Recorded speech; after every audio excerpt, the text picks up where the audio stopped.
Ang titulo ng pelikula ay Blackout. Simulan na natin. Sa malapit na hinaharap sa lungsod ng Moscow, si Oleg at Alyona ay nakikipag-date, kung saan ipinaliwanag ni Oleg na siya ay isang sundalo sa 2 linggong pahinga.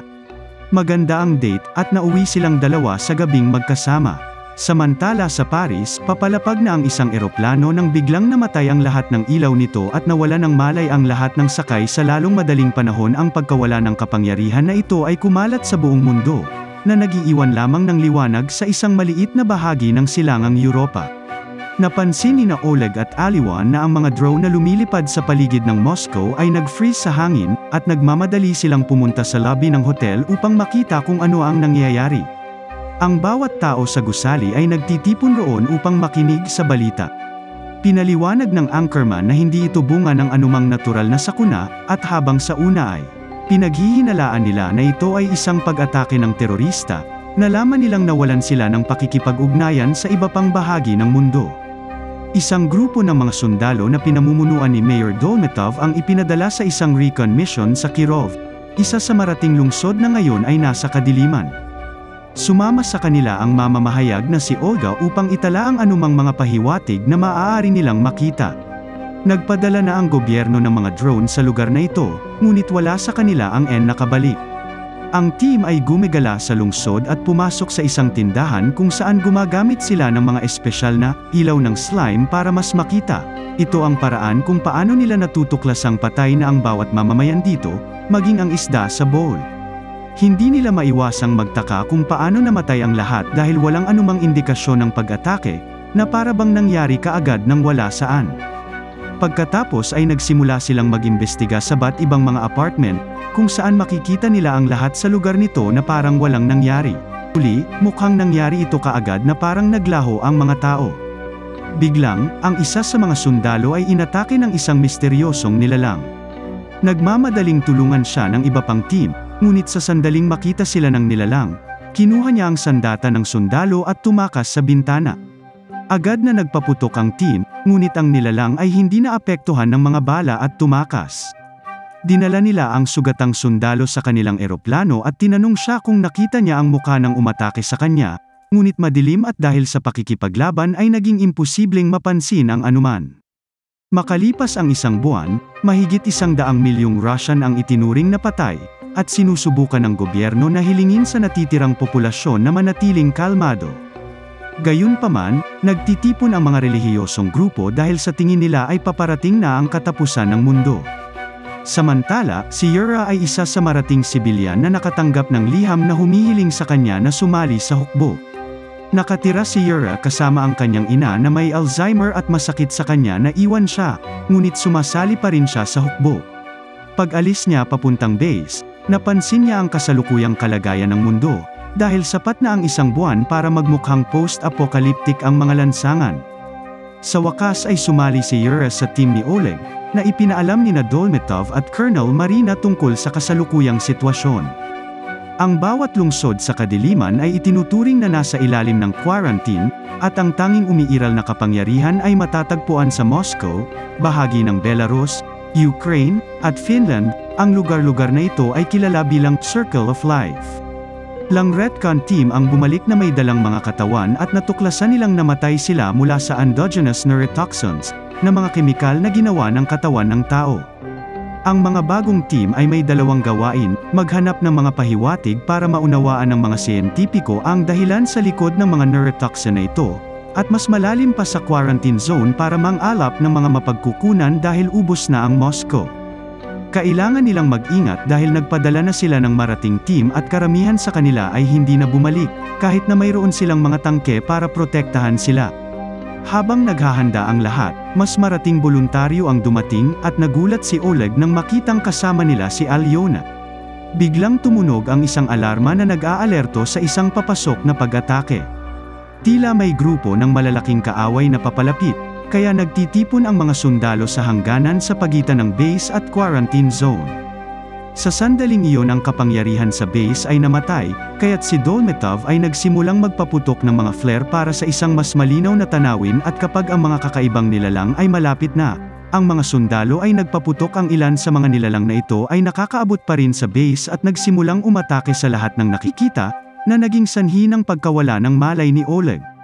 Kinaumagahan, nagising si Oleg sa ilalim ng bigat ng isang patay na kaaway.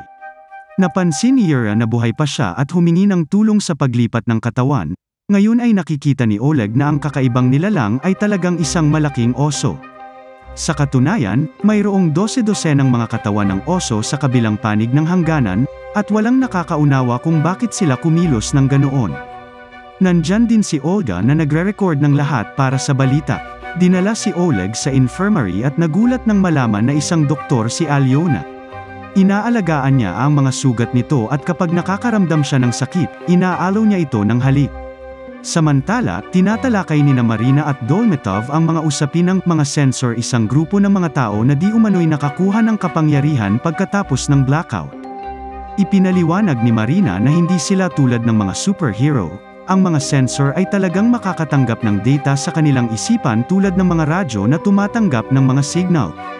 Gayunpaman, hindi nila na-decipher ang data o kung paano ito nangyari. Ang pinakamalakas na sensor ay si Sasha, na pinananatili sa isang ospital ng militar. Mula noong blackout, patuloy siyang nananaginip tungkol sa isang misteryosong kalbo.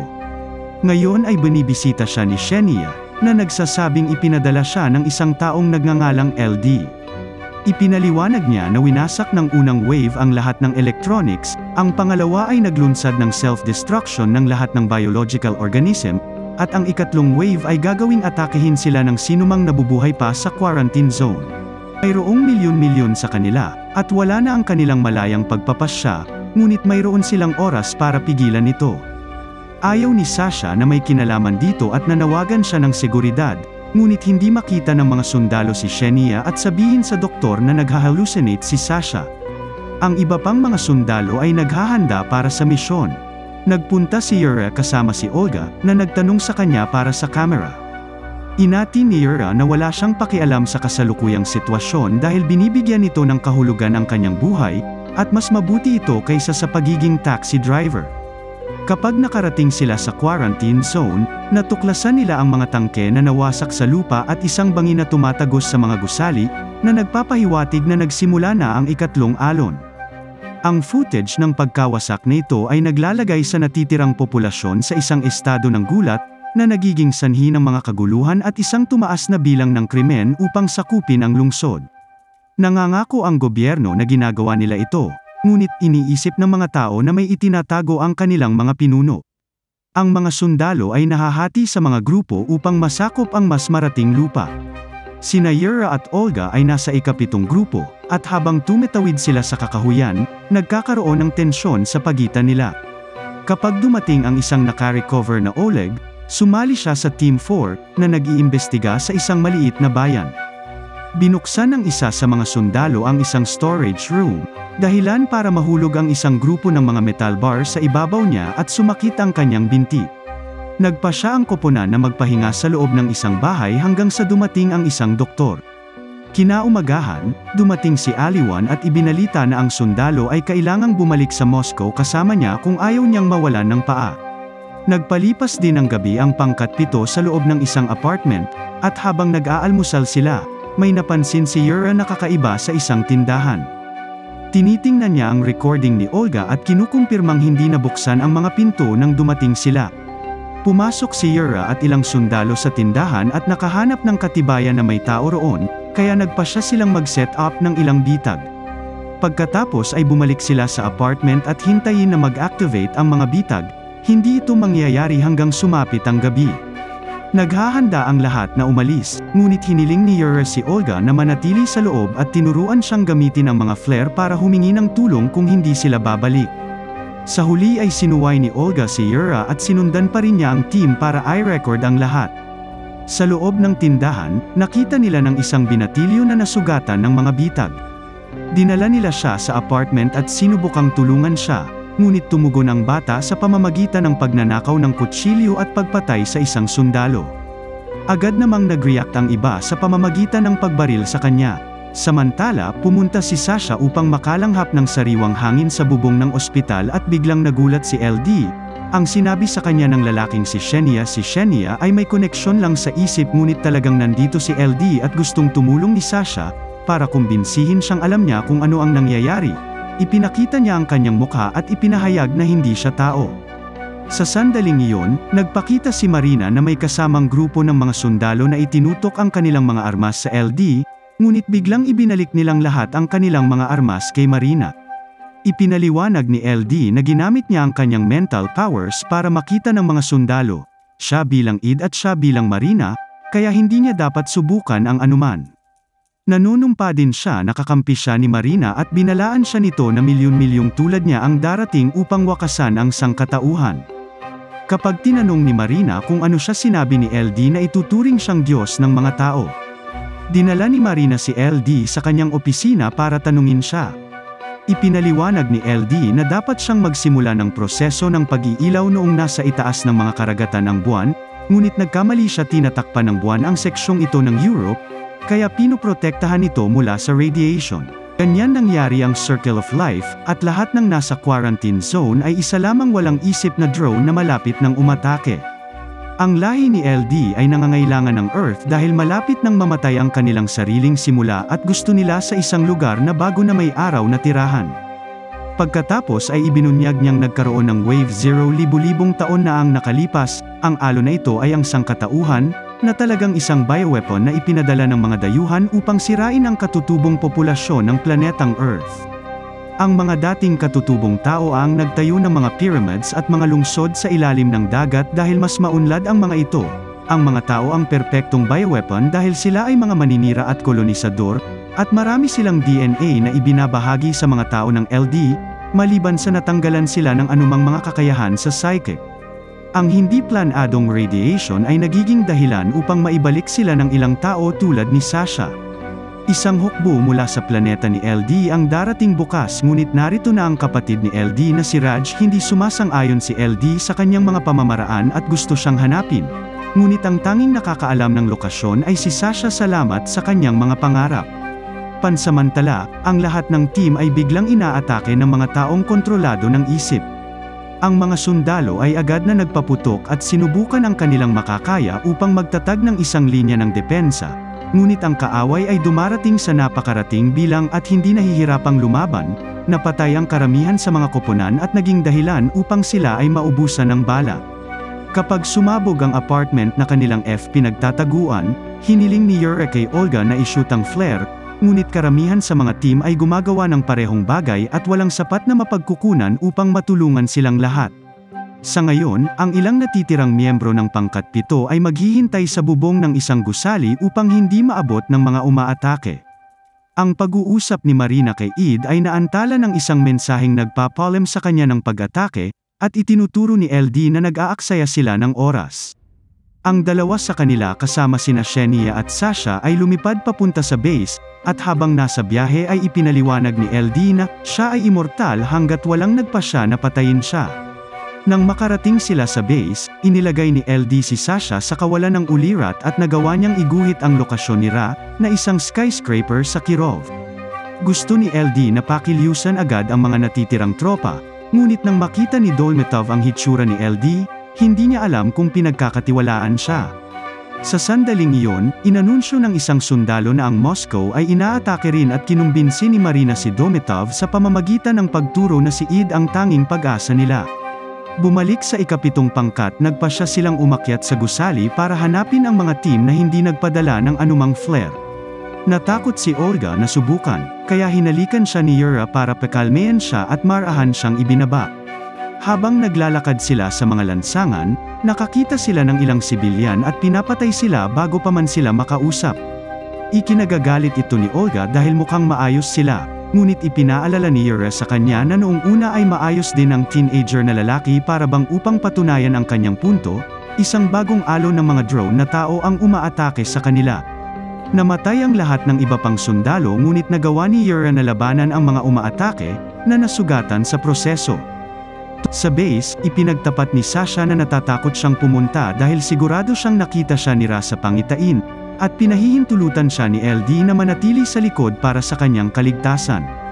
Nang umalis ang koponan ni Dolmetov sa mga tangke, Napansin ni Marina na nawawala si Sasha at pinahinto ang lahat. Sa sandaling iyon, isang serye ng mga rocket ang umaatake sa base at pinasabog ito. Tinutok ni Marina ang kanyang baril kay LD, galit dahil halatang, alam nito ang tungkol dito, at inati ni LD na totoo ito. Gayunpaman, kung kasama nila si Sasha, namatay na lang sana ang team, at hindi sila mananalo sa digmaan. Kinaumagahan, hinanap ni Yura at Olga sina Oleg at Aliwan. Lang miyembro na rin ang natitira sa kanilang team, at naubusan na sila ng bala. Sa kabutihang palad, ilang sandali, mamaya nahanap sila ng koponan ni Dolmetov at hiniling silang sumali sa misyon na patayin si Ra. Kailangang sumama sina Olga at Alyona dahil walang base na pagpapadala sa kanila.